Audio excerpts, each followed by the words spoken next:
¿Qué tema? Debiera entrar. Ahora María Emilia nos, nos va, nos va a ilustrar sobre el particular.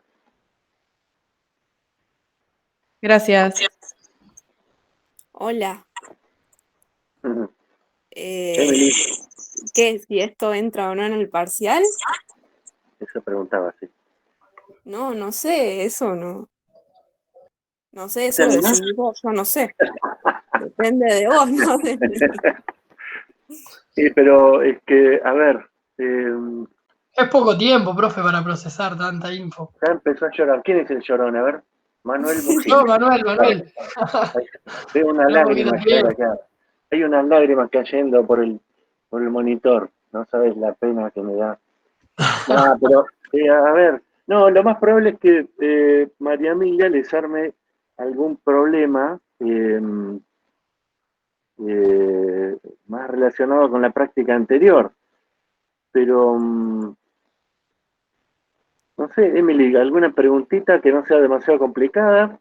Sí, obvio, lo ¿Eh? que vos digas se puede preparar, no hay problema. Eh, Porque tampoco es para desgarrarse las vestiduras. ¿Sí? No sean llorones. Bueno, ahora vemos el tema y después hablamos. ¿Eh? Cierro, Emily. Ok. Bueno, vamos a ver entonces el último temita. Vamos a ver lo básico, porque es bastante complejo el tema de secuencia de operaciones y no digo que es un arte, pero sí requiere de experiencia y practicar y practicar y practicar, así que vamos a ver los lineamientos básicos como para ver, bueno, en qué consiste el proceso de diseñar una secuencia de operaciones. Bien, ¿qué es lo que tenemos que tener en cuenta? O sea, dentro de un proceso de fabricación vamos a tener que fabricar una pieza o un lote de piezas. Esas piezas van a tener distintas especificaciones de diseño que van a estar plasmadas en un plano. Entonces, a partir de eso, o sea, asumiendo que ya la pieza esté diseñada y simplemente tengamos que fabricarla, tendríamos que determinar a partir de eso cuál sería el material de partida, es decir, el material en bruto, y después deberíamos seleccionar la máquina y el proceso por el cual se va a fabricar. ¿Alguien quería hacer una pregunta? Entonces, una vez que se decidió el material de partida, por ejemplo, si vamos a partir de una, eso lo vamos a averiguar más en detalle, pero si partimos de un redondo, si partimos de una barra cuadrada, las dimensiones que va a tener, decimos, bueno, tenemos disponible esta máquina para hacerlo, bueno, ¿qué es lo que tenemos que tener en cuenta? Tenemos que garantizar sujeciones, es decir, tenemos que pensar cómo vamos a agarrar la pieza en la máquina para, hablando mal y claro, para que no salga volando, por ejemplo, porque si nosotros a una pieza la agarramos, por ejemplo, muy de la puntita, la herramienta apenas entra en contacto con la pieza, se puede salir, se puede correr y, bueno, esto conlleva riesgos de perder la pieza, romper herramientas y demás. Obtener superficies de referencia nos referimos a, tenemos que tener una medida de referencia a partir de la cual vamos a medir. Por lo general suele ser un plano o alguna superficie a partir de la cual estén dadas las cotas. Hay que agrupar operaciones. Esto viene de la mano de evitar cambios de herramienta, porque si, por ejemplo, tenemos que hacer un plano y tenemos que taladrar y tenemos que cilindrar. O sea, con plano me refiero a un refrentado.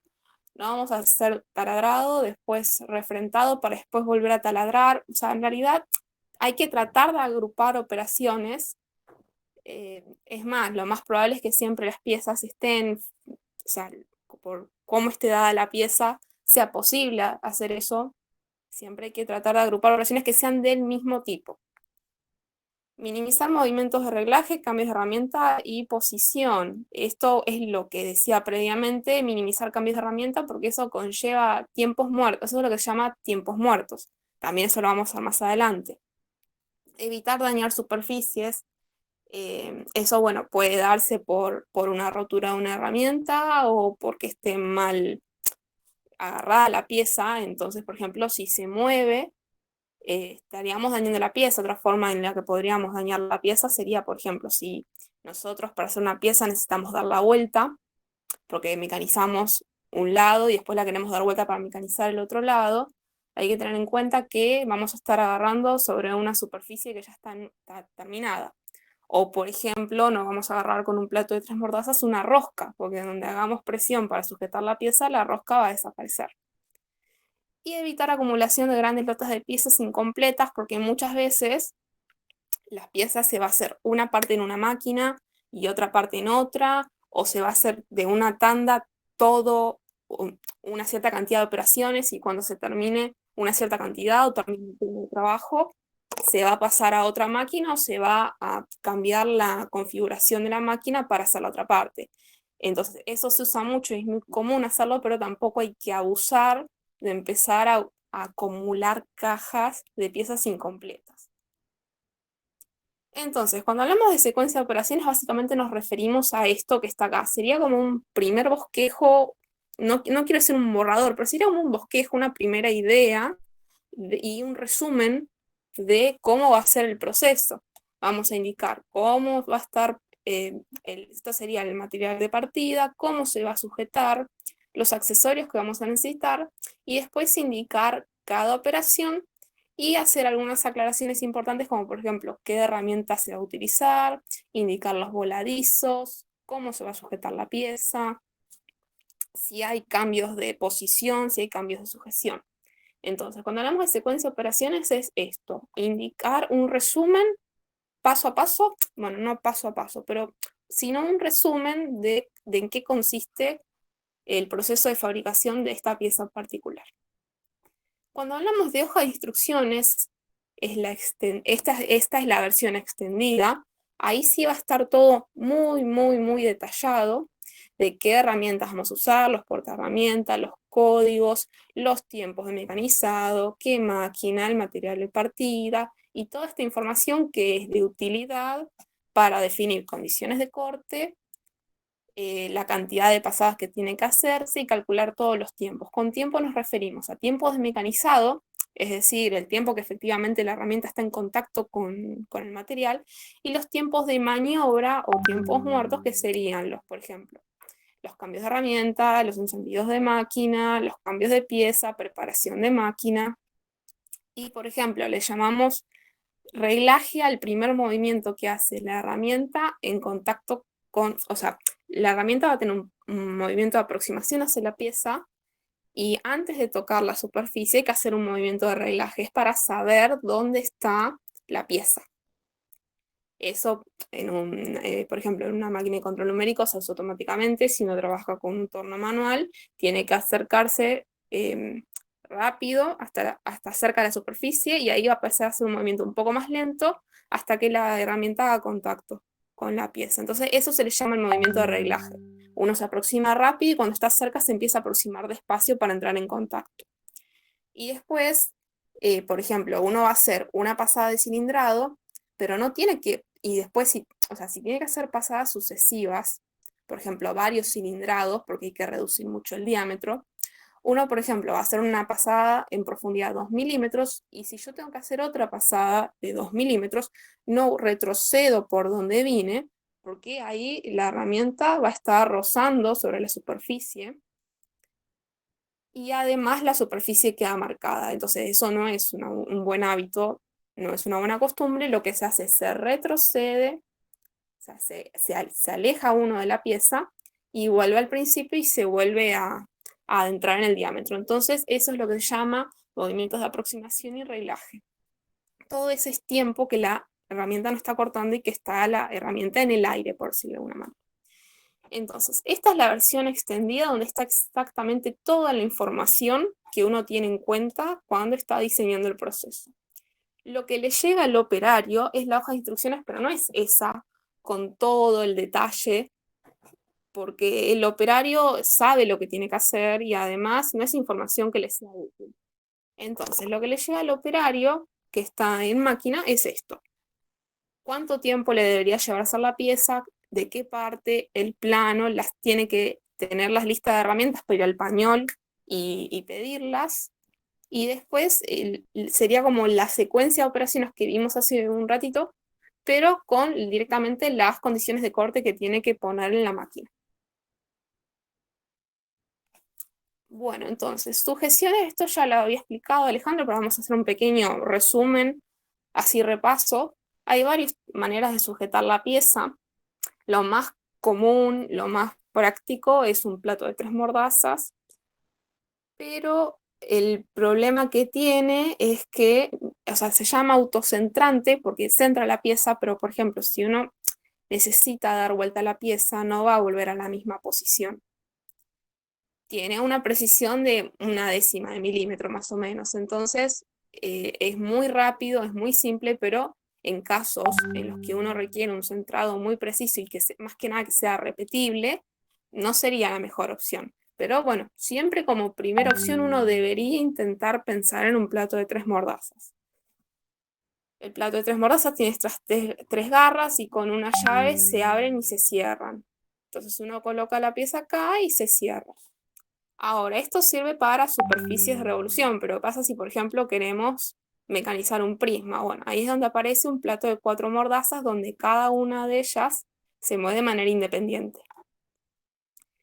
El plato liso, justamente se llama plato liso porque no tiene accesorios colocados, sino que tiene ranuras y orificios para uno colocar los accesorios que necesite para sujetar la pieza.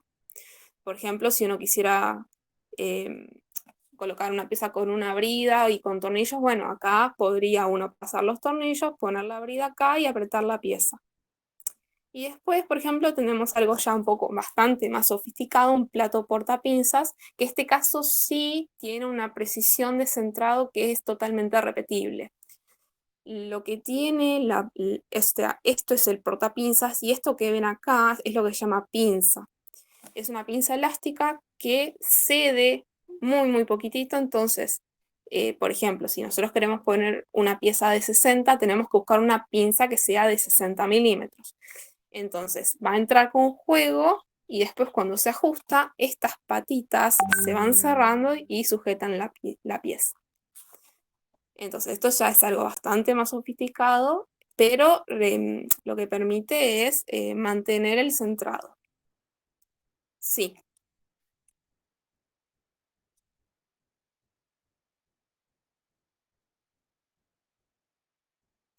Claro, vos lo que estás hablando es de un mandril. El mandril tiene, esto, mira, está justo acá. Esto es lo que vos decís.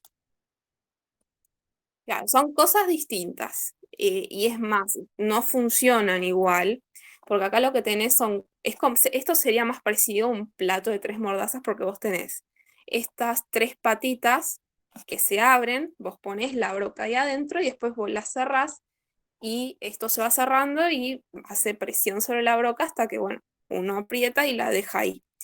Pero esto no, esto es de una medida muy justa, muy parecida a la pieza que vos estás sujetando y es como, tiene como un conito con unas ranuras. Por eso se llama elástico, porque eso, cuando uno lo aprieta desde acá, lo gira, las pinzas se abren y se cierran. Pero funcionan de manera elástica, en este caso no. ¿Está? Bien, entonces tenemos como accesorios el mandril, que es, bueno, ya más o menos lo dije, es para sujetar exclusivamente brocas. Otra forma de sujetar brocas podría ser un cono morse adaptador. Después, por ejemplo, si nosotros tenemos piezas que son muy esbeltas, por ejemplo, imagínense esto. Si yo, olvídense de este accesorio que está acá. ¿Qué les parece que le podría pasar a esta pieza si yo vengo acá y le empiezo a hacer fuerza con una herramienta para cortar?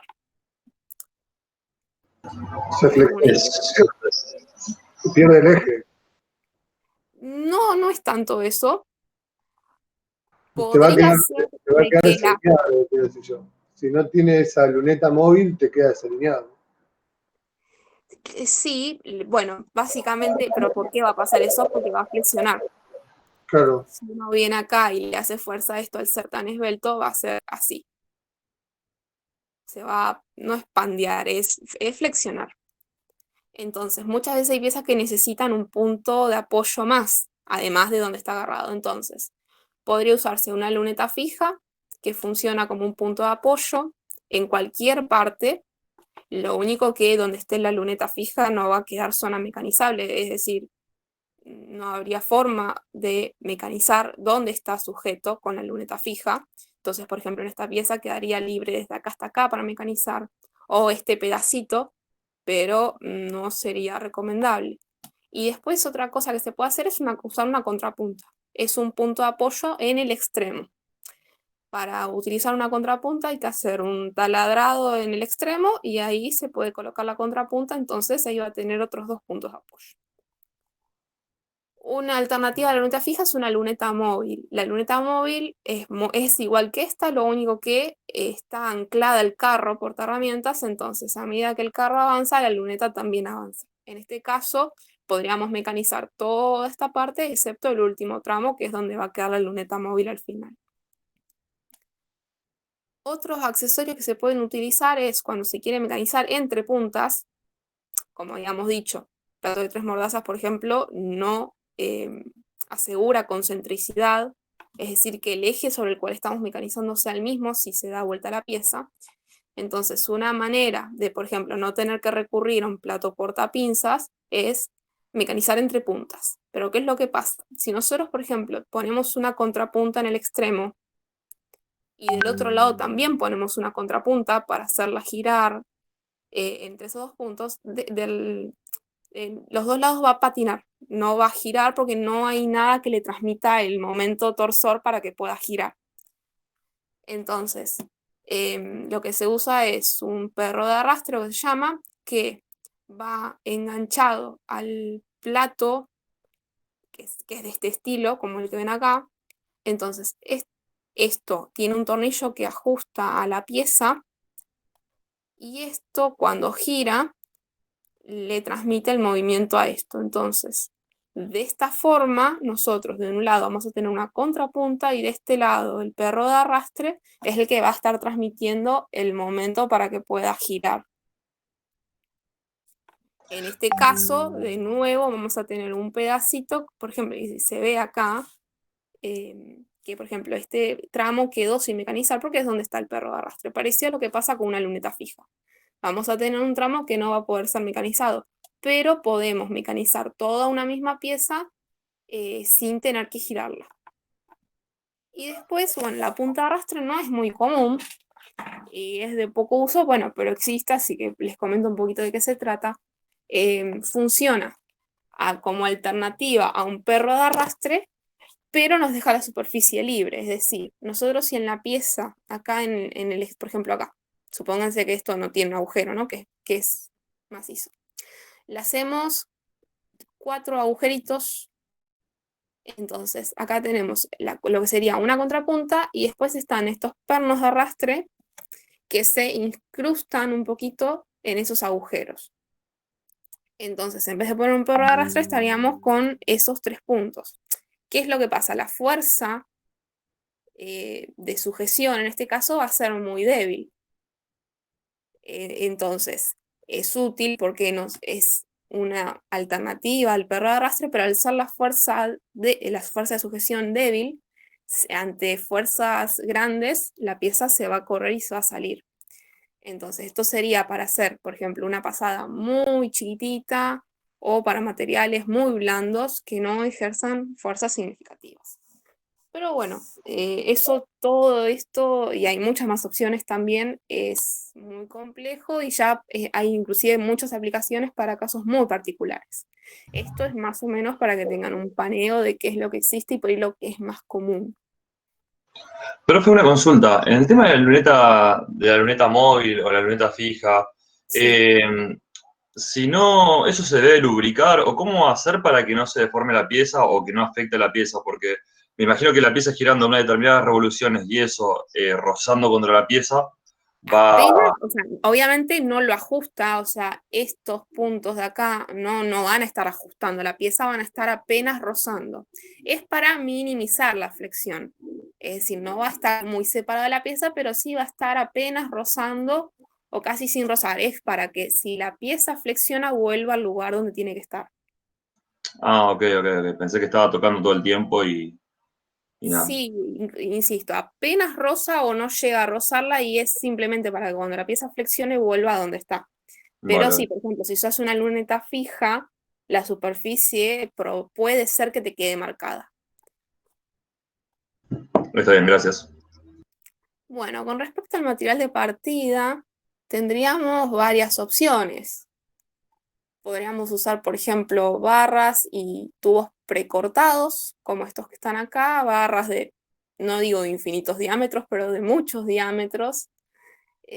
Podríamos usar tubos de pared gruesa, tubos de pared delgada, bujes también. Por ejemplo, si nosotros necesitamos una pieza que tiene que tener un agujero muy grande, no, por ahí es más conveniente partir de un tubo y no de un macizo, porque si tenemos que mecanizar todo este material se va a transformar en viruta. Entonces, bueno, siempre está la opción de usar un tubo. Inclusive podemos, por ejemplo, mecanizar a partir de una barra hexagonal. Porque a esta podríamos hacerle, por ejemplo, mecanizados de interior, podríamos necesitar una parte hexagonal y una parte cilíndrica, entonces podríamos mecanizar sobre esto, o distintas opciones, pero o sea, no se queden con la idea de que el torno permite mecanizar solamente superficies de revolución, o sea, genera superficies de revolución, pero se puede hacer la superficie de revolución sobre cualquier material de partida. Después, por ejemplo, en materiales fundidos es muy común trabajar con preformas, justamente por lo mismo que hablaba respecto a un tubo, para no tener que tirar, o sea, sacar tanto material y hacer tanto material viruta. Bueno, por ahí se toma una preforma y después simplemente se le da la dimensión final, porque esta pieza, por ejemplo, ¿de qué lo partirían? O de un cilindro así grande o de un cubo, y va a quedar más de la pieza hecha viruta. Entonces, la fundición da esa ventaja de que podemos usar preformas. Y después, bueno, para grande escala, es muy común la barra de 6 metros. O sea, la barra en realidad, si uno la va a comprar, se vende de 6 metros. Pues si uno quiere, la fraccionan, pero viene estándar de 6 metros. Entonces, ¿por qué es muy importante esto? Porque los husillos de los tornos tienen pasaje, es decir, nosotros podemos poner la barra acá, empujarla y va a salir del otro lado. Entonces, si uno tiene un alimentador de barras, podría trabajar directamente sobre la máquina con la barra de 6 metros. Obviamente, esto es un hueco, un agujero, entonces tiene una medida límite, o sea, para diámetros muy grandes no vamos a poder usar esta estrategia, pero si el torno nos permite y la pieza no es, o sea, si la pieza es más chica que lo que se llama el pasaje de barra, podríamos trabajar con esto, directamente poner la barra de 6 metros acá y, por ejemplo, hacer tope, mecanizar, tronzar y pasar a la siguiente. Entonces, ahí vuelvo a desajusto, vuelvo a sacar un pedazo de barra hasta que hago tope, mecanizo todo lo que necesito, tronzo y así sucesivamente. ¿A alguien se le ocurre qué ventaja puede tener usar esta estrategia frente a algo precortado?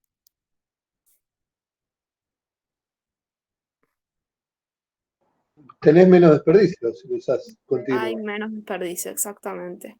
Y además, en muchos casos, por ahí evade la necesidad de tener que dar vuelta a la pieza, porque podemos tener toda la pieza libre. Por ejemplo, si nosotros tenemos un material precortado, justamente para sujetarla necesitamos un tramo acá, que sería esto que está acá.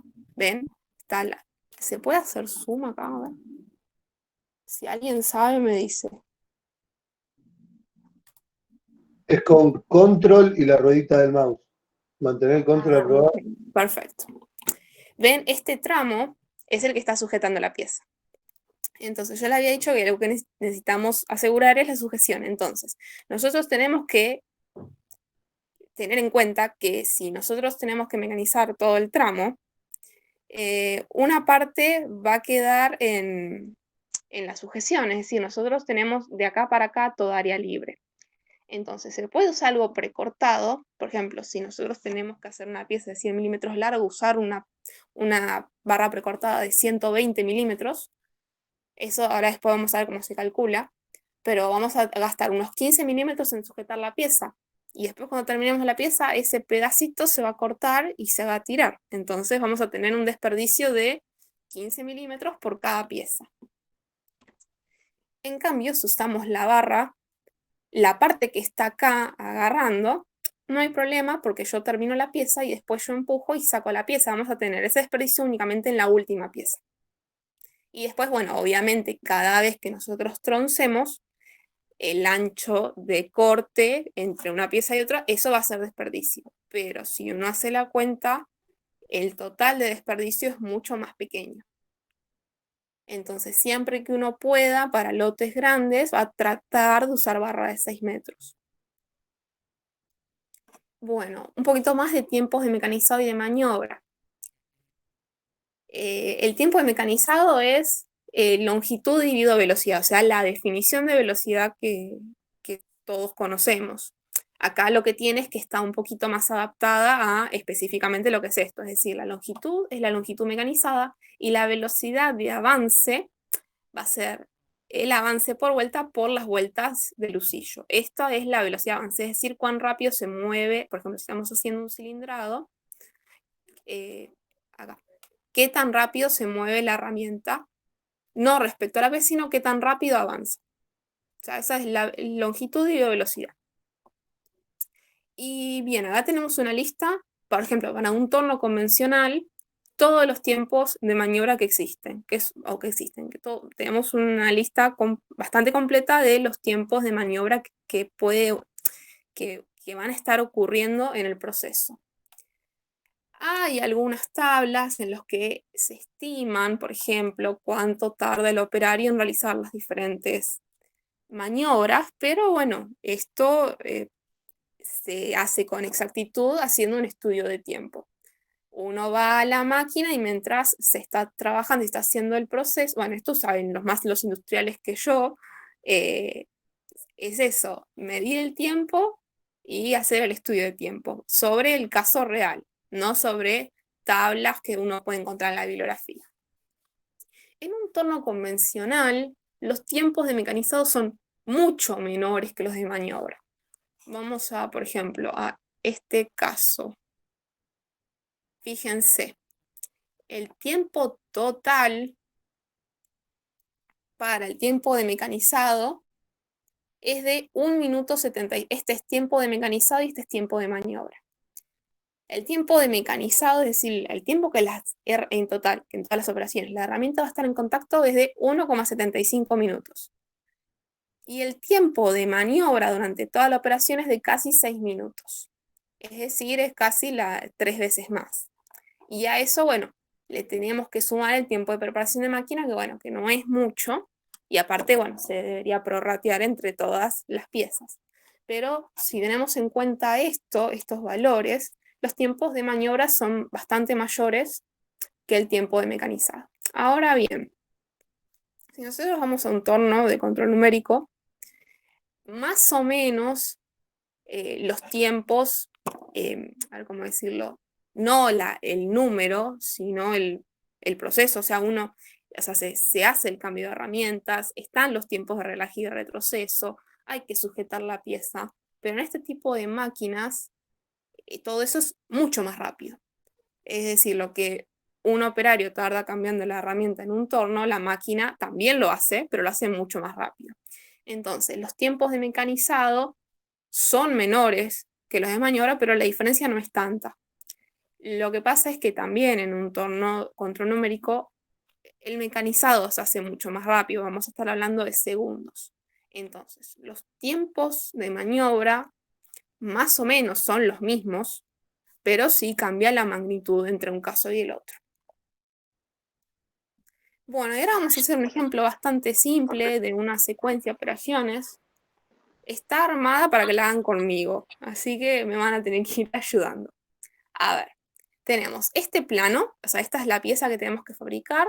Tenemos 2 tornos de esta marca, son 2 tornos muy grandes, es decir, si uno tuviera que hacer esta pieza, no iría, a menos que no le quede otra, a un torno tan grande, porque este torno es muy grande. Este está en el taller de la facultad. Pero, ¿qué es lo que pasa? Bueno, ponemos este torno porque tiene una amplia gama de revoluciones para usar, porque las RPM disponibles en una máquina son discretas, a diferencia de un torno de control numérico que son continuas. Es decir, ustedes, si ya empezaron a hacer la guía de problemas, vieron que había ejercicios que les decía, bueno, ¿qué RPM tiene que ir el torno? El usillo. Y les daba 1531 RPM. Bueno, eso en un torno de control numérico se puede programar y uno puede poner 1531. Ahora, si vamos a un torno convencional, si tenemos estas RPM disponibles, no tenemos ese valor. Tenemos que adaptarnos a lo que esté disponible en el torno. Entonces, este torno es muy grande, está sobrado por esta pieza, pero bueno, lo tomamos porque tiene una potencia muy alta, cosa que no tengan problemas con los cálculos de potencia, y porque es el que tiene una gama de RPM bastante amplia. El avance tampoco es continuo en un torno convencional, en un control numérico sí. Uno pone exactamente el valor que quiere. Entonces, bueno, vamos a asumir que tenemos avance continuo, tenemos esta gama de RPM, el pasaje de barra es 82 milímetros, lo que yo decía que permite usar una barra mucho más larga. Y el largo entre puntas es, bueno, es lo que mide entre el usillo y la contrapunta. Entonces, bueno, tenemos que hacer 500 piezas de estas. Primero, ¿qué es lo que tenemos que seleccionar? Es el material de partida. Bueno, como estábamos viendo, la pieza tiene un diámetro de 60, entonces es menor que el pasaje. Entonces, bueno, la primera opción es usar alimentación continua. Entonces, lo que uno debería hacer es ir eso para hacer los ejercicios lo pueden buscar en internet, el día de mañana, donde estén trabajando en una empresa, van a tener los proveedores. Entonces, bueno, uno dice, bueno, yo tengo que hacer una pieza de 60. Lo más lógico, por ejemplo, sería decir, bueno, la compro de 61 para simplemente hacer una pasadita de acabado y ya dejarla en medida. Bueno, lo mismo que con las RP, nada es continuo. Entonces van a venir medidas discretas para el material de partida. Por lo general vienen para medidas chicas de media pulgada y después se empiezan a espaciar cada una pulgada. Entonces, para esta pieza en particular, que es de 60, podríamos seleccionar una barra de 6 metros de diámetro 2,5 pulgadas que da 63,5 milímetros. Es decir, que a esto nosotros lo tendríamos que reducir en total 3,5 milímetros. La pasada que deberíamos realizar es de 1,75 milímetros, ¿sí? ¿Alguna duda de por qué este material de partida o algo que les haya surgido?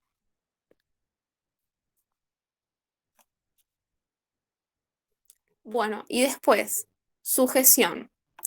Habíamos visto que, bueno, que para piezas que no necesitan concentricidades, que no son, por ejemplo, prismáticas, lo más simple es plato de 3 mordazas.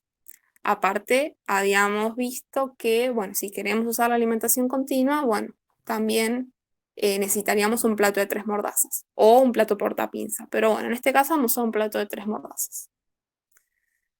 Y esto pasa mucho que preguntan, ¿y cómo sé cuánto dejar afuera la pieza? O si es precortada, ¿qué longitud tiene que tener? O, bueno, en este caso, ¿cuánto tiene que quedar sobresaliendo la pieza?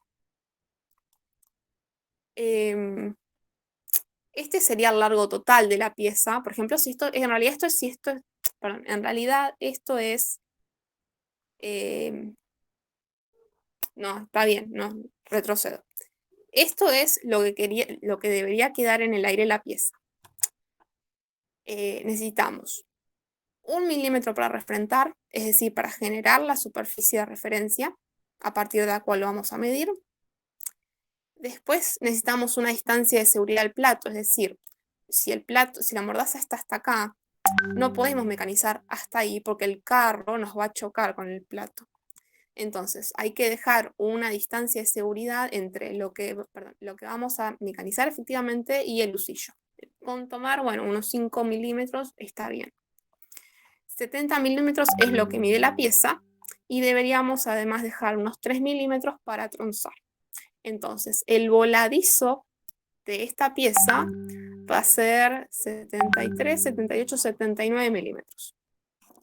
¿Tronzar qué sería, profe? ¿Cómo? ¿Tronzar qué sería? Tronzar es una herramienta que se llama lama, que sirve también para hacer ranuras, y es como es una herramienta que se acerca de manera transversal a la pieza y va cortando, y cuando llega al centro lo tronza, o sea, lo corta el material, es decir, sería como hacer darle una serruchada. Básicamente, la idea es para cortar el material. Lo va haciendo en forma de ranura. O sea, tenemos la herramienta, que por lo general son cuadraditas, se va acercando, y cuando llega al centro la pieza se cae. Por eso yo hoy les decía que, bueno, que el tronzado se usa muchísimo cuando tienen alimentación continua, porque sacan, mecanizan, tronzan, sacan, mecanizan y tronzan. Bueno, en realidad esto va a depender del ancho de la lama, pero bueno, unos 3 milímetros, 4 milímetros sería algo, algo común. Obviamente, si ustedes tuvieran que seleccionar la lama, van a elegir la lama y después van a hacer este proceso, pero bueno, que ustedes, como no van a tener que elegir la lama ni ver cuáles hay, que tomen 3 milímetros es algo lógico, 3, 4 milímetros. Cuanto más ancha sea la lama, mayor desperdicio vamos a tener.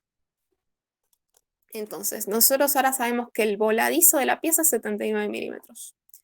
¿Por qué? Vamos a mecanizarlo en 2 etapas. Vamos a hacer en una etapa este lado y en otra etapa este lado. ¿Qué es lo que pasa? Las herramientas, lo que se llama de derecha, trabajan de derecha a izquierda. Entonces, nosotros, por ejemplo, si la sujetamos de acá, mecanizamos primero este diámetro, después este diámetro, y después cuando queremos hacer esta parte, la herramienta no puede entrar acá. No vamos a poder generar este escalón, entonces hay que dar la vuelta. Lo mismo si la agarramos de acá y queremos hacer todo esto. Cuando hay escalones hacia 90 y el diámetro se achica, es necesario, por ejemplo, dar vuelta a la pieza o recurrir a lamas de 3 filos que permiten cilindrar hacia un lado o al otro. Hay distintas estrategias. Pero bueno, vamos a ver una en la que hay que dar vuelta a la pieza para ver, bueno, qué dificultades puede haber. Entonces, como tenemos 2 tornos, vamos a hacer un proceso en el que primero hay que mecanizar un lado y después el otro. Entonces, en un torno se va a hacer el diámetro grande, uno de los diámetros chicos, si se mecaniza este lado, este interior, se tronza y se pasa al otro torno y se hace la otra parte. Ahora, se los dije medio así porque quiero que ustedes me digan en la primera etapa de qué lado sujetarían la pieza, es decir, si la empiezan sujetando de acá y mecanizando esta parte, o si la sujetan de acá y empiezan mecanizando esta parte. ¿Qué opinan?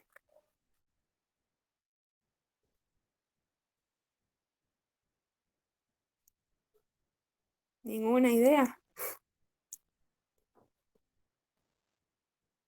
Yo empezaría sujetando la parte izquierda porque si no después el agarre te va a quedar de 20 centímetros de diámetro, 20 milímetros. Perdón. Exactamente eso. O sea, si nosotros la empezamos sujetando acá, vamos a mecanizar esta parte. Y esta parte va a quedar en este diámetro. Porque primero hay que cilindrar hasta la medida más grande y después de este lado solamente podemos hacer este pedacito. Y el interior, obviamente. Entonces, cuando la demos vuelta, vamos a estar agarrando la pieza de esta parte, que tiene un diámetro más grande. Entonces, cuando mecanicemos esto, la pieza va a estar mejor agarrada.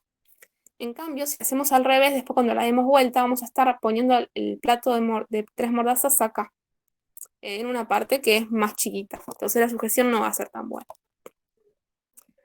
Bueno, entonces, ya tenemos definida la sujeción. Que habíamos dicho, primero tenemos que hacer la superficie de referencia. Pero, ¿qué es lo que ocurre?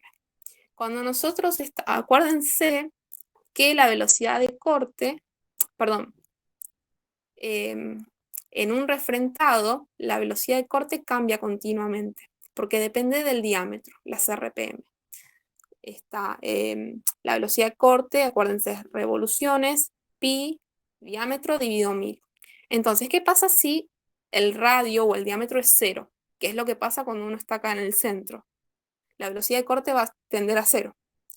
Entonces no va a estar cortando y va a dejar acá lo que llama un tetoncito, un piquito. Entonces, para evitar eso, si nosotros tenemos que hacer un interior, lo que se suele hacer es primero abrir el interior y después refrentar para evitar ese punto de velocidad corte nula en el centro. Entonces, primero dijimos la vamos a sujetar y primero vamos a hacer el taladrado, porque de esta forma vamos a estar quitando la parte central y ahí hacemos el frenteado. ¿Sí? Entonces, una vez que hicimos el frenteado ya tenemos definida nuestra superficie de referencia. Como vamos a estar quitando 1 milímetro en el refrentado, en este caso, bueno, el taladrado va a tener que ser de 21 milímetros, ¿sí? Pero eso porque nosotros ya sabemos que vamos a sacar 1 milímetro para dejar la superficie de referencia, esta cara que quede buena, y después ahí sí ya vamos a hacer las demás operaciones. ¿Qué es esto que sigue acá? Entonces, primero vamos a... Sí.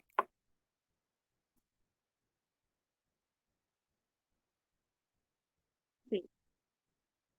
En este caso no, porque la pared es bastante gruesa.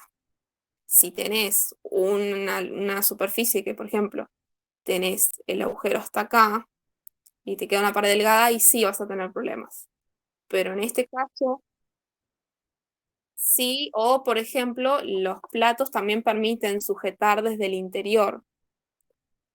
Pero bueno, en realidad en ese caso el agujero tiene que ser lo suficientemente grande. Pero las mordazas se pueden disponer para tomar la pieza desde adentro. En vez de hacerla así, tomarla desde afuera, las mordazas pueden ir colocadas en el interior y tomarla desde el interior. Bien. Entonces, vamos acá. Tenemos la superficie de referencia, tenemos el taladrado hecho y vamos a ver cómo seguimos. Entonces, ¿qué es lo que seguiría? Bueno, podríamos, por ejemplo, empezar con el interior. Ya, o sea, tenemos el taladrado que nos permite llevar ay, perdón.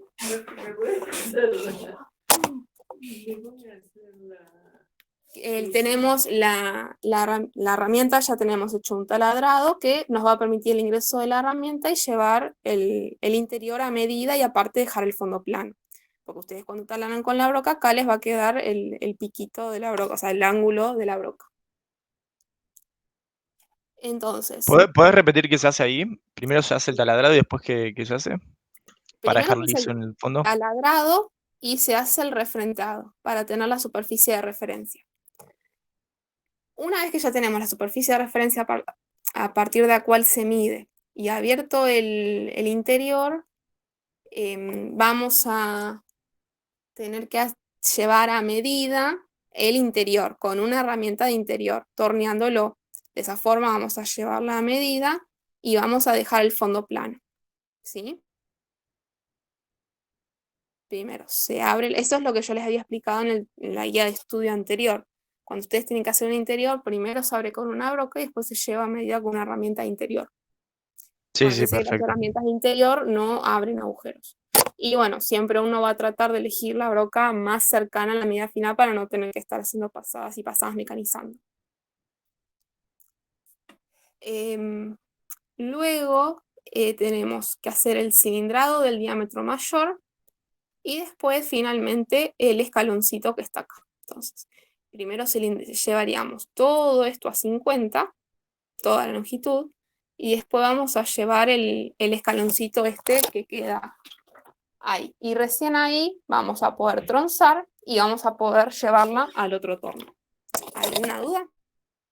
Entonces, en resumen tendríamos taladrado, refrentado, llevar el agujero, hacer el torneado interior llevar todo a 50 y hacer este escalón. Y ahí tronzar. ¿Alguna duda? Bueno, pasemos a la etapa 2. Vamos a sujetar en el plato de 3 mordazas de este lado. Como les dije, no hay que dañar superficies ya mecanizadas, así que lo que se suele usar es un anillo protector, que es como un anillo que tiene está partido acá. Entonces, es como que se le pone alrededor de la pieza y se agarra, con las mordazas se agarra el anillo y la pieza. Entonces, de esa forma, la presión va a estar hecha sobre el anillo y no sobre la pieza. O sea, mejor dicho, se va a generar la marca en el anillo y no en la pieza.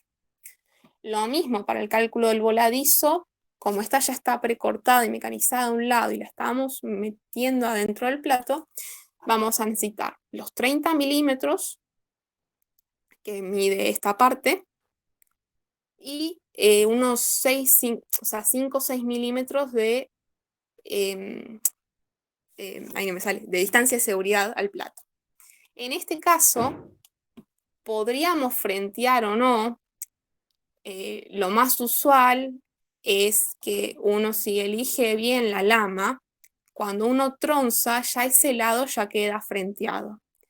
Entonces, este paso podría obviarse, porque en esta etapa, cuando tronzamos acá, ya queda la superficie terminada. Entonces, este paso deberíamos saltearlo, si elegimos la lama correctamente. Entonces, la damos vuelta. La sujetamos de esta cara, ya está frenteado, que hace falta simplemente cilindrar este escalón, que este sí va a tener que estar dividido en desbaste y acabado, en pasajes de desbaste y acabado, porque es una diferencia de metro bastante importante. Hay que llevarlo de 50, que habíamos dejado acá, a 20. Hay que remover bastante material. Entonces, bueno, hay que hacer pasadas de desbaste y una finalmente de acabado, con una herramienta de exterior. ¿Alguna duda?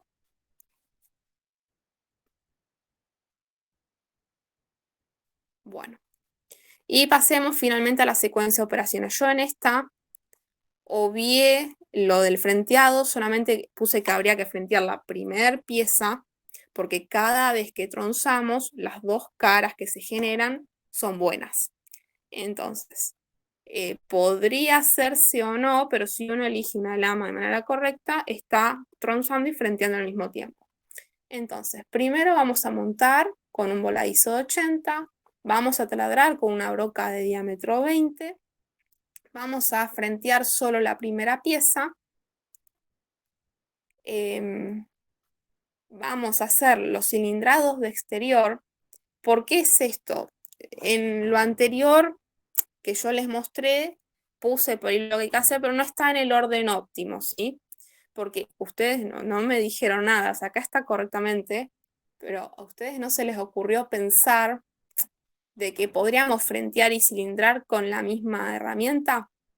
En ese caso, lo que yo les dije, hay que minimizar cambios de herramienta. Entonces, ¿por qué vamos a frentear, terminar el interior y volver a poner la herramienta exterior y hacer los cilindrados? Hay herramientas que permiten frentear y cilindrar. Entonces, en este caso, la secuencia, no sé si la óptima, pero es mejor realizar el frenteado con la misma herramienta, hacer este diámetro y finalmente hacer el interior. Y ahí tronzar. ¿Alguna duda? No los mareé, ¿no? No, perfecto. Bueno, entonces, en este caso vamos a quedarnos con esto. Montamos el plato de 3 mordazas, voladizo 80 milímetros. La cuenta da 79, pero bueno, ponemos 80 para redondear. Taladrado con una broca de diámetro 20, vamos a frentear solamente la primera pieza porque vamos a usar una lama tal que frentea las dos superficies cuando se cortan. Y vamos a hacer los cilindrados de exterior y finalmente el cilindrado refrentado de interior. ¿Por qué se le llama cilindrado refrentado? Porque la herramienta va a venir así, así, y cuando llega acá, para retroceder, viene así cortando con el diámetro y para salir va hacia arriba y retrocede y se va. Entonces se le llama cilindrado refrentado. Lo mismo que acá. Uno hace un cilindrado y sale refrentando. Por eso es que lo van a escuchar como cilindrado y salida refrentando. Que por eso es que también queda, en los interiores, queda este ángulo a 90. Porque la herramienta llega hasta acá y se retira hacia el centro. Bien, y para la segunda etapa, vamos a montar en plato de 3 mordazas con un menor voladizo, correspondiente al tramo que tenemos que mecanizar, vamos a usar el anillo protector.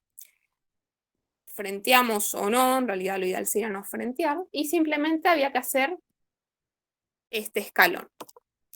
Y listo, ahí ya tendríamos la pieza terminada. Entonces, bueno, si no quedaron dudas con la secuencia de operaciones, vamos a hacer un conteo de las herramientas que necesitaríamos. Necesitaríamos 5 herramientas de exterior, si nosotros contamos la cantidad de operaciones que tenemos de exterior. Necesitaríamos una herramienta interior para hacer el mecanizado interior, una broca y una lama.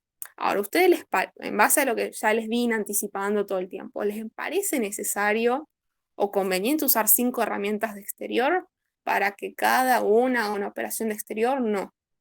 Como nosotros acá en esta etapa, que es lo que yo les dije que no estaba tan bien antes, agrupamos operaciones. Al agrupar operaciones se hace fácil agrupar herramientas. Es decir, si son todas operaciones iguales o similares, porque un frenteado no es lo mismo que un cilindrado, pero es una operación de exterior, tienen ciertas similitudes, y vienen herramientas que permiten frentear y cilindrar, entonces si nosotros agrupamos operaciones comunes, vamos a poder utilizar herramientas comunes. Aparte, acuérdense que siempre las torretas tienen capacidad limitada. Una torreta en un torno convencional tiene capacidad para 4 herramientas. Y encima, si ponemos una interior, se nos limita la cantidad a 3, porque como van a estar dispuestas en la torreta, al poner herramientas interior siempre perdemos siempre perdemos la capacidad de poner una herramienta más. Entonces, si son todas de exterior, vamos a poder poner 4. Y si ponemos de interior, vamos a poder poner hasta 3. Y en un torno convencional pasa lo mismo, pero ahí vamos a tener una torreta que permita poner 20 herramientas. Pero permite ponerlas, sí, pero después también hay que andar cambiándolas todo el tiempo. Entonces, se agrupan operaciones comunes para usar herramientas igual. Entonces, esto está muy mal, no se van a usar 5 herramientas de exterior. Y bueno, acá yo les puse un ejemplo de herramientas, portaherramientas, ¿no? En realidad esto, herramientas sería portaherramientas, pues las plaquitas no influye tanto. Los portaherramientas son los que definen más qué tipo de operaciones puede hacer, es decir, cómo se puede mover el portaherramientas. Entonces, de estas 3 opciones, ¿cuál es la que deberíamos usar? Esto acostúmbrense a usarlo, es muy útil. Esta herramienta, por cómo está dispuesta la plaquita, permite solamente cilindrar. Esta permite solamente... la última. ¿Cómo? Que sería la última que necesitaríamos como para evitar tantas herramientas de exterior. Exacto. Y podríamos usar esta herramienta que permite refrentear y cilindrar. Estos son los movimientos que permite hacer la herramienta. ¿En qué caso no podríamos usar esto? Y por ahí tendríamos que recurrir a otra estrategia. Y por ejemplo, deberíamos elegir esta para cilindrar y esta para refrentar. Y cuando nosotros estemos mecanizando y necesitemos un escalón a 75 grados. En este caso, justo tenemos una pieza que tiene un escalón a 90, es decir, vamos a seleccionar una herramienta con capa de R mayor a 90 para que ya quede el escalón a 90. Pero si la pieza estuviese diseñada con un escalón a 75, y bueno, ahí no vamos a poder reducirlo a uno solo, pero en este caso sí. Entonces, hay muchas cosas que hay que tener en cuenta, pero bueno, yo se las nombro para que les vaya quedando por ahí. Igual son cosas bastante intuitivas, o sea, son cosas que si uno piensa es bastante intuitivo. Entonces, en este caso vamos a usar esta porque podemos hacerlo. No siempre vamos a poder hacer eso. En otros casos no nos va a quedar otra que usar 2 herramientas. Entonces, bueno, esto es lo que yo dije. Vamos a cilindrar y refrentar usando el mismo portaherramientas y vamos a usar una plaquita de mecanizado medio. No vamos a elegir una de desbaste y una de acabado. ¿Por qué se les ocurre eso? Bueno, está escrito, así que se los digo. Para no volver varias filminas atrás, en el plano está especificado tolerancia general. No teníamos especificado una tolerancia estrecha. Entonces podríamos usar una plaquita de mecanizado medio para no tener que tener un portaherramientas con una plaquita de acabado y un portaherramientas con una plaquita una de acabado y una de desbaste. El cilindrado exterior era simplemente en una parte reducir 1 milímetro y después hacer los 2 escalones y el refrentado. Entonces, bueno, vamos a optar por usar una plaquita de mecanizado medio porque la tolerancia no es estrecha. En cambio, la herramienta interior necesariamente tiene que ser de acabado, porque ese sí está especificado con H6. ¿Sí? Entonces, para los exteriores, como no tenemos tolerancia estrecha, podemos optar por una plaquita de mecanizado medio, y para el interior, necesariamente para llegar a esta tolerancia, vamos a necesitar una plaquita de acabado. Pero bueno, acá afuera por ahí no se justifica tener 2 portaherramientas, uno de desbaste y uno de acabado, porque no se justificaría. ¿Qué sigue? Bueno, ¿alguna duda de secuencia de operaciones? Más o menos cómo tienen que ir pensando, básicamente siguiendo esta receta de, bueno, primero cómo la sujeto, después de qué lado la tomo, cómo la tomo, de dónde parto, todo los va a llevar a ir pudiendo hacerlo. ¿Alguna duda? Ahí te van a quedar 3 herramientas, ¿no? Vamos a la- tener La broca, la exterior y la interior. la broca, la herramienta interior, la exterior y la lama. Claro. 4. 4, es verdad. 4. Y Pero la broca va en la contrapunta. Entonces, tranquilamente se pueden ubicar las herramientas de torneado son 3. La exterior, la interior y la lama. Y después la broca va en la contrapunta. Y en el caso que tengas que poner 2 de interior, que vos dijiste que cuando ponías una de interior, solo podías poner 3 herramientas en vez de 4. Sí. Si tenés que poner 2 de interior, solo podés poner esas 2. Eso no sé, no me lo he puesto a pensar. Debería ser el dibujo, así que no estoy segura. Bueno, no lo tenemos en cuenta entonces. No. Aparte de tener 2 herramientas de interior, no. Es poco común tener 2 herramientas de interior. Porque la operación de interior es como que es siempre igual. Podría ser el caso de que tengas desbaste y acabado, pero bueno, no hace falta que lo tengan en cuenta. Buenísimo. Bueno, vamos a ver ahora un pequeño resumen así muy, muy rápido de economía del mecanizado, es decir, lo que quiero que se lleven de esto es de todo el proceso, o sea, yo les dije hace un par de clases que las herramientas, que las plaquitas son caras, que se venden en cajita de 10 y que no es algo barato. Sin embargo, para producción a escala, si está correctamente empleada, lo que del costo total del producto, las herramientas representan el 3% nada más del costo. Esto siempre me llamó mucho la atención, esto es real, pero quiero que se lleven eso, de que si bien las plaquitas son algo caro, si por ejemplo si uno quiere ir y comprarse una cajita de plaquitas le va a doler, es caro, pero cuando uno lo hace en producción en masa, se amortiza mucho el costo por la cantidad de piezas que una plaquita puede sacar, que es lo que yo les dije también. ¿A ustedes les parece que 15 minutos cortando es poco o mucho? Y la primera intuición es decir que es poco, pero en realidad, usando máquinas de control numérico, 15 minutos, no sé si es mucho, pero tampoco es así tan poquito como uno puede pensar. Y después, bueno, con respecto a optimización, lo que conviene optimizar siempre es el avance. El caudal de viruta es parámetro de comparación. Por ejemplo, si uno plantea varias estrategias de mecanizado y quiere comparar cuál es mejor o cuál es peor. Bueno, el caudal de viruta es un punto de comparación, de ver con cuál estrategia estoy quitando más caudal de viruta. Y es lo que tenemos más o menos acá. Acá se plantean 3 estrategias en las que la profundidad se mantiene constante y después se ponen combinaciones de velocidad, corte y avance. Y para decidirnos con cuál nos quedamos, evaluamos el caudal de viruta. Y bueno, estuvimos hablando un poquito de vida de la herramienta. Yo les dije que si usaban la recomendación del fabricante, la vida es de 15 minutos. Ahora bien, si nosotros decimos, no sé, 150 metros por minuto me da una vida de 15 minutos.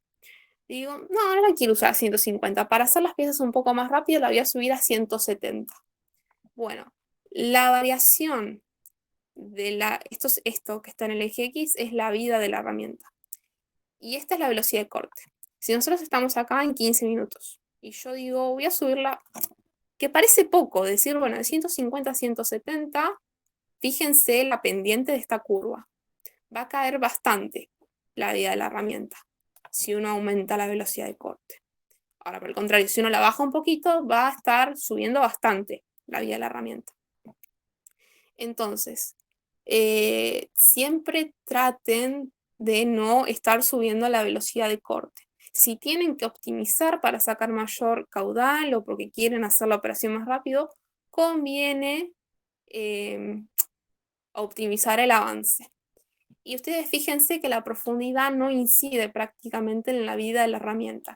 Sí va a incidir mucho en el consumo de potencia. Si ustedes, por ejemplo, en vez de usar una P de 2 milímetros, usan uno de 3, la vida de la herramienta se va a mantener prácticamente igual. Lo que va a estar cambiando es la potencia y la posibilidad de rotura, por si se carga mucho el filo. Si el fabricante les dice que la pueden usar hasta 4 milímetros, la pueden usar hasta 4 milímetros. Pero la potencia va a ser mucho más alta y bueno, se va a estar más cerca de una posible falla por rotura. No debería ocurrir si usan hasta el límite del fabricante, pero bueno, es a lo que se estaría atendiendo en ese caso. Y finalmente, ver lo que se llama velocidad de corte económica. Esto es muy por arriba, es un paneo nomás. Están los costos fijos. Y bueno, en este caso tenemos la velocidad de corte y el costo por pieza. ¿Qué es lo que pasa? Si nosotros aumentamos la velocidad de corte, vamos a estar sacando más piezas por hora. Pero a su vez, yo les dije, si aumentamos la velocidad de corte, vamos a empezar va a empezar a disminuir mucho la vida de la herramienta. Entonces, si en vez de durar 15 minutos va a durar 5 minutos, significa que cada 5 minutos hay que sacar. Esto es sin importar si estamos en una máquina convencional o en un control numérico. Cuando el filo de la plaquita se desgasta, no queda otra que sacar la herramienta de la máquina y rotar el inserto o cambiarlo. Y después se tiene que volver a colocar. Entonces, si nosotros empezamos a aumentar la velocidad de corte, voy a empezar a sacar más piezas por hora, pero en realidad eso es relativo, va a llegar a un punto en el que voy a estar haciendo tantos cambios de herramienta que el costo por pieza se va a disparar.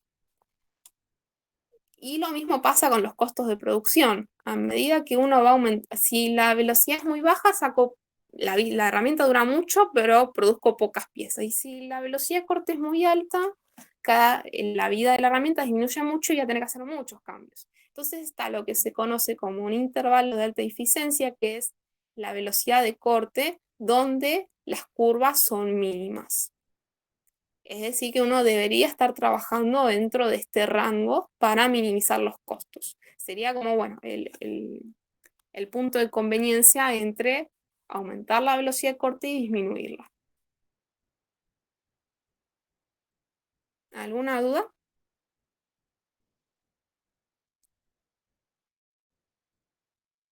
Bueno, por mi parte eso es todo lo que tenía para mostrarles hoy. Ahora, bueno, quedamos Alejandro y yo para responderles consultas del parcial, sean tanto de la teoría o de la práctica, de la guía que estuvieron viendo la semana pasada.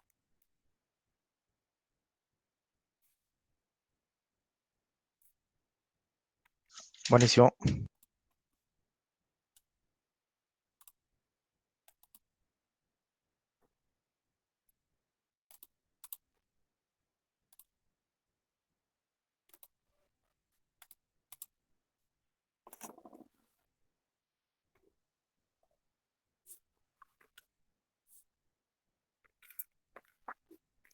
Intentaron hacer la guía, estuvieron leyendo la teoría.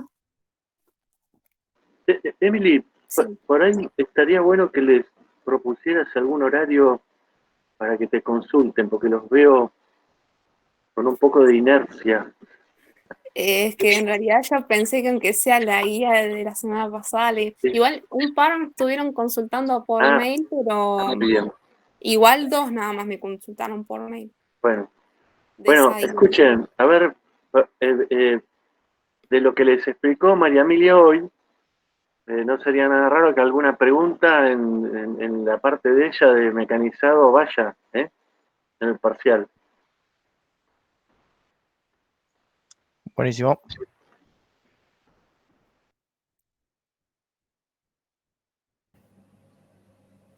No Emilia, van a ser tengo una cosas consulta.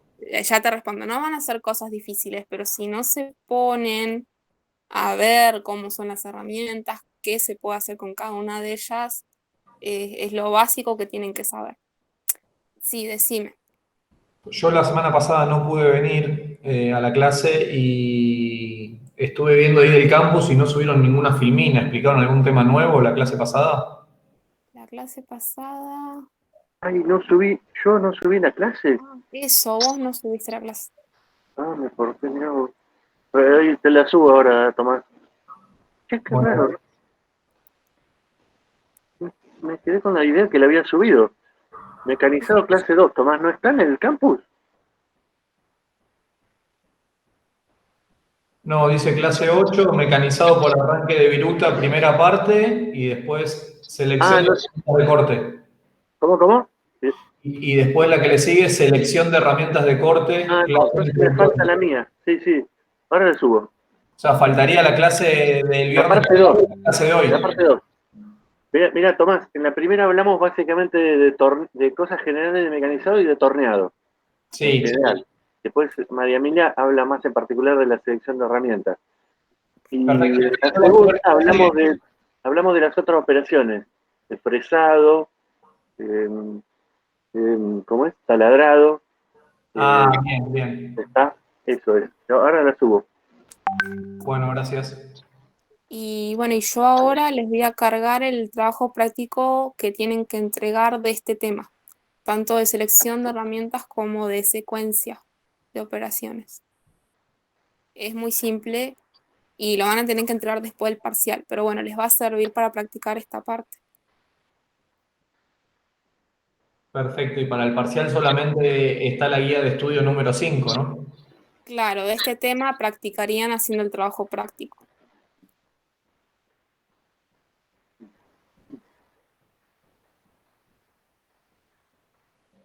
Igual en realidad está como dividido en 2 partes, pero es un gran tema. O sea, es todo lo mismo, por decirlo de alguna forma. Pero el trabajo práctico englobaría estas 2 partes. Selección de herramientas y secuencia de operaciones. Está bien. Y te hago una consulta. ¿Toda la teoría de esto está en el libro? En el Gruber o tienen gran parte en el Gruber, por ahí más información de teoría del corte, de los distintos procesos, y tienen después, yo les subí el manual de formación práctica de Zambic, ahí tienen un montón de información, muchos tips y muchas cosas de las que yo les estuve hablando, de selección de herramientas, de plaquitas, de cómo son, de cómo vienen, para qué sirven, cómo seleccionarlas y demás. Parece largo, pues son unas cuantas hojas, pero tiene figuras muy grandes y tiene muy poco texto, es más como un álbum. Aparte, por ahí, por ejemplo, toda la parte de taladrado o de tronzado y eso, por ahí no hace falta que la vean en detalle, simplemente que puedan distinguir qué herramientas hay, pero por ahí meterse con las fórmulas de, por ejemplo, en taladrado van a tener la fórmula para calcular el momento y demás. Pero les va a servir, mírenlo, ese manualcito, tiene muchas cosas prácticas que por ahí en el Gruber no están, porque ese es más bien orientado a cómo son los procesos de fabricación. El que dice manual de herramientas de torneado. No, manual de formación de Zambic. Ah, bien, ahí lo vi. Ese mírenlo porque ahí está todo lo que no está en el Gruber, toda la parte más práctica, más técnica, me refiero a de cómo, o sea, más información de las herramientas. Claro, claro, en el Gruber está todo más la teoría y en este manual la práctica. Exacto. Chicos, perdón que insista, ¿no? Pero la otra, cuando tienen dudas respecto de las máquinas, porque les resultan raras, ¿no? Busquen, tienen los videos que ustedes, como estamos todos acostumbrados, ¿no? Videos de 5 o 10 minutos de estas operaciones mecanizadas. ¿No? O sea, María Emilia y a mí nos fascina porque nos gustan estas cosas, pero por ahí con ver 2 o 3 videos uno le queda una imagen súper clara de cómo son los procesos, ¿sí? El otro día, por ejemplo, estaba mirando un video que es de la BBC, de inglés, que se llama Capstan en Turret Lathe. Capstan es uno de los tornos automáticos, Turret, o sea, Turret, y Lathe es torno, ¿no? Lathe. Y en ese video tienen, me estaba acordando ahora cuando explicaba María Emilia, explicaba la secuencia de operaciones para una piecita hecha en un torno manual y después en un torno, de automático, en un torno de torreta. Entonces todo esto que les estuvo, si no les resulta, digamos, fácil visualizar, lo miran ahí, a mí me parece re piola, porque ahora no hemos tenido la oportunidad de ir al taller, ¿no? Entonces que lo vieran ahí, digamos, arriba de la máquina. Una cosa interesante que tiene ese video, un dato interesante, es que esa piecita que tiene una rosca también, así, y después es muy parecida a la que les dio María Emilia, pero agrega una rosca, en el torno manual le lleva algo así como 50 y pico minutos, y en el torno de torreta la 10ª parte. Tiene una trampa, porque es demasiado exagerada la diferencia. Esto por la reducción de los tiempos muertos, que le decía, de los tiempos de maniobra, quiero decir, que le decía María Emilia, ¿no? Tiene una trampa porque la rosca en el torno manual la hace generando con una herramienta de corte, y en el torno automático los vivos la hacen por un proceso de formado. Es como vimos en la clase de formado, ¿no? Son unos peines, en este caso rotativos, que la conforman a la rosca. Entonces van a ver que entra una herramienta, aprieta, da una vuelta y sale, y ya generó la rosca, ¿no? Pero de cualquier manera un torno de torreta va a andar en una 1/3 parte o menos del tiempo, porque el torno manual son lentas es lenta la operación, ¿no es cierto? Entonces se adapta a lotes chiquitos, ¿no? Cuando uno va a lotes grandes, ni hablar de producción en masa, va a tener que ir a una máquina automática o una máquina de control numérico. Hoy en día más bien van a ser todas de control numérico, ¿no es cierto? Pero está interesante ese video para que lo puedan ver, digamos, esto que les estuvo contando a María Emilia, lo ven ahí, y están 10 minutos, ¿estamos?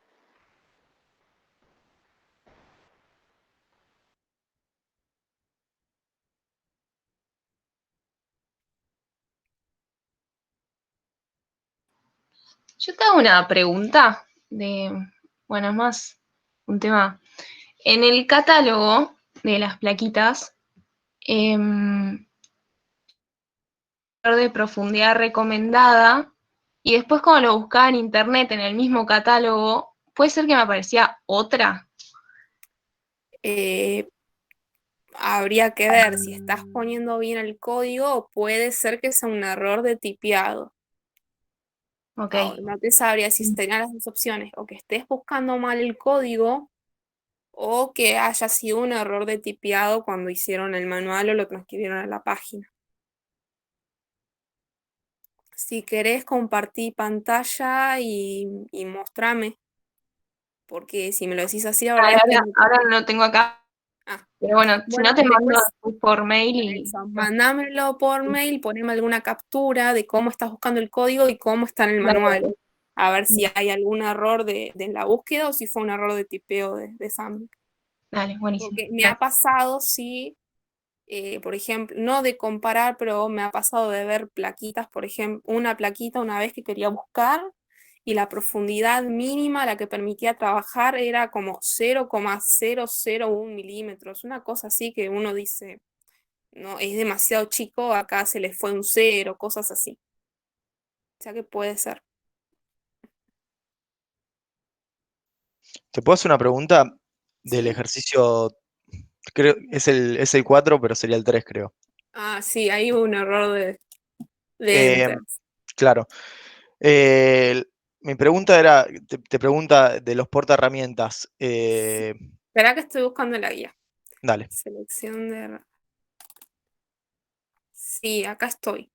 Pero te pregunta operaciones que permite realizar. Además de que son para exterior y interior. ¿Qué se puede decir de la operación que puede realizar? ¿No son todos para Cuando... torneado?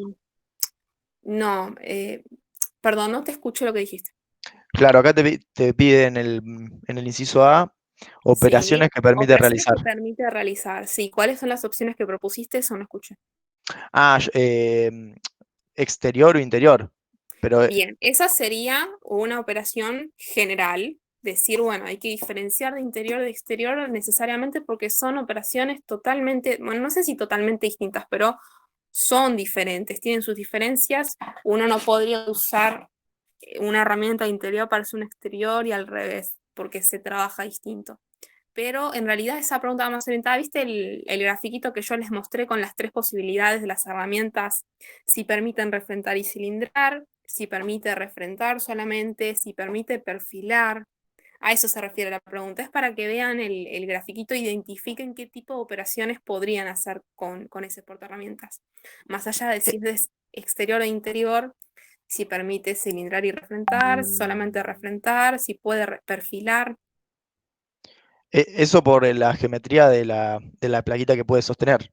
Lo tenés que sacar. En realidad es el conjunto del diseño del portaherramientas y la plaquita. Eso es lo que, o sea, el conjunto de esas dos cosas es lo que te define qué operaciones puede hacer y qué no. No hay como una receta, o sea, tendrías que fijarte en cada plaquita puntualmente que se puede Claro, hacer. O sea, con la en cada herramienta. plaquita, no en cada portaherramientas, el fabricante te pone el portaherramienta y te indica en qué direcciones se puede mover. Y ya sabiendo las direcciones, uno sabe Perfecto. si puede refrentar, perfilar. Por ahí, o sea, uno que está en el tema ve el portaherramienta y sin la necesidad de ver las flechas, uno ya intuitivamente sabe. Pero bueno, ustedes recién están viendo el tema por primera vez, entonces probablemente tengan que recurrir a ver eso, pero con la práctica uno ve el portaherramientas y sabe para qué sirve, para qué operaciones sirve. Buenísimo.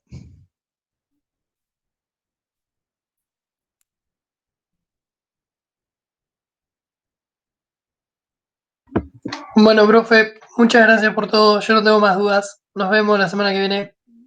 Buen fin de semana largo, aprovechen a estudiar. Dale, gracias. Chao, hasta luego.